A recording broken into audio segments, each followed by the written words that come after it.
subject of wills and lasting powers of attorney. I know the Chinese community in Orpington is growing rapidly, and so I'm planning to spend the next half an hour running through some of the things you're going to need to consider before coming to see a solicitor to make your will. I'm going to start with the basics, and I'm going to get progressively more complicated. So if at any time you want me to stop and explain something again, just put your hand up. I'm very happy to do so. There's only a point in me giving this talk if you go away knowing something that you didn't know before. So make sure you stop me and ask me to explain if you want to. So I'm going to start with the benefits of making a will. And right to the very basic, what is a will? So in simplest terms, a will is a document which allows you to specify during your lifetime who should receive your assets, that's your money, your property, after your death. So it's important to understand that in English law, a person is allowed complete freedom to leave their money and possessions to anyone they choose. So the law doesn't make me leave my possessions, my property, to any particular person, no matter how closely related I am to them. So I've got a husband, I've got children, I've got parents. But if I wanted to take everything I owned and leave it to a childhood friend, I could do so. I could make a will, leaving my family absolutely nothing. The law doesn't make me provide for any members of my family if I don't want to. If I were to make a will leaving absolutely nothing to my family or other people dependent on me, those people might be able to apply to the court for some provision after my death. They might ask for the will to be changed a little bit in their favour. But there's no guarantee that they would succeed. And even if they did succeed, the court wouldn't say I was wrong to have written my will the way I did. So an English will really does start off as a blank document. You choose what you want to put into it. So once you've decided who you want to benefit from your assets after your death, it's important that you do everything possible to make sure that that happens. And the only way to do that is by making a will. If you die without making a will, you'll be considered to be dying what's called intestate. And this means that the law dictates how your assets are distributed after your death. So your money and your property go to certain categories of people, even if it's quite obvious that these would not be the people that you would have wanted to benefit. So making a will is really important to make sure that your wishes are put into effect after your death. Now you know your own family best. It might be that you know that one person in your family has greater needs than another, and you want to make sure that this person is looked after you've died. And a will allow you to do this. Now I want to talk about children. You might have a child in your family, and you might want to make sure that he or she is properly looked after if you die. And I often think this is the most important thing to address when you're making a will. A will allow you to appoint a guardian for your child. Somebody who knows the child and somebody that you trust to bring him or her up in the way that you want.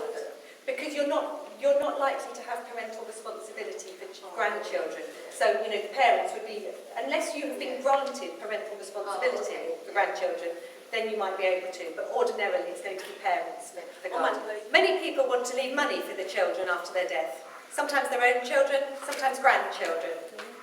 If you do this in your will, you can control the age at which children inherit money.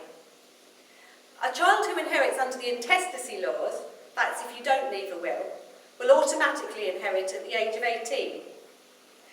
But many people feel that 18 is not the best age to come into large sums of money.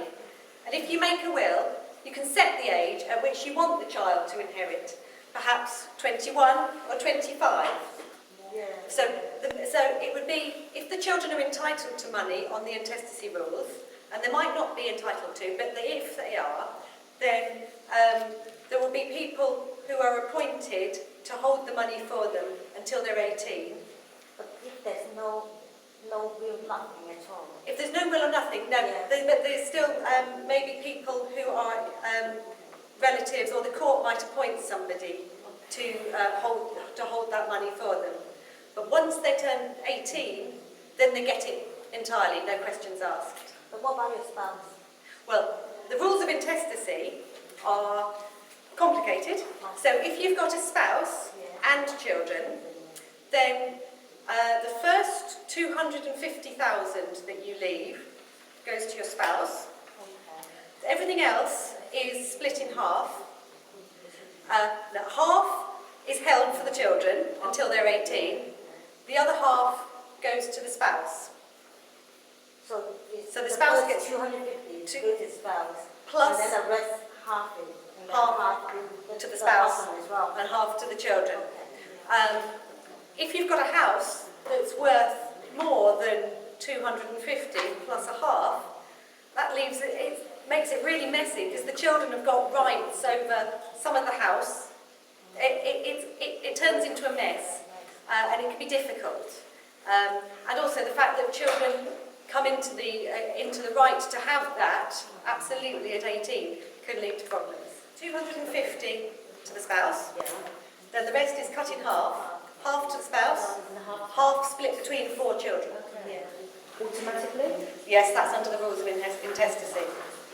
The 4 children would share everything on that. But what about the family? No, not necessarily. If there are no children and no spouse, then the next people are the parents. And then if there are no parents, it would be brothers and sisters, or children of brothers and sisters. And if there aren't those, then you're looking at half brothers and sisters, and then you're going up aunts and uncles. So it's all set out in statute where it goes, but it's quite possibly not going to be what you want. Okay, so we're going back to writing a will, leaving money for children, and saying that they don't get it till a slightly older age, 21 or 25.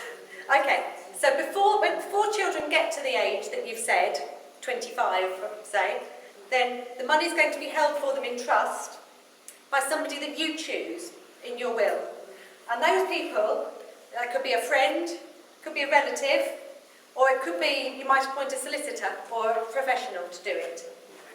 And these trustees, they'll look after the money, and they will forward on sums from the capital to the children or to the guardians if they need it for the child's education, maintenance or benefit. But otherwise, the trustees look after it. So if the children need it, they get it, but otherwise it's held by the trustees until the child gets to the age that you've said. And that just allows you to have some confidence that the money's not going to be wasted by youthful foolishness at the age of 18. You're waiting till they've got a slightly wiser head on their shoulders. Question? So the trustee, you just said, could be a solicitor or a family member. Yeah. So is there somebody overseeing that the money's been... As such. No, not as such. Ultimately, the trustees are responsible to the beneficiaries. So that would be the children. So if it's a 7-year-old, obviously they're not going to be keeping an eye on the money. But when they grow up and they think, hang on, Auntie Val got spent all my money on a new car, then they can come back against the trustees and then effectively sue the trustees for the money that they should have received. And so the trustees might then have a civil case against them. Another benefit of making a will is planning for inheritance tax.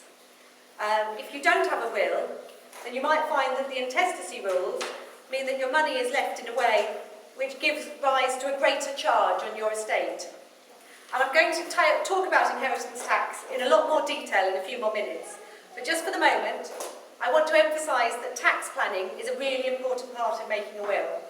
And you can spend some time with an advisor now, and it can make a huge difference to the amount that your estate later gets taxed.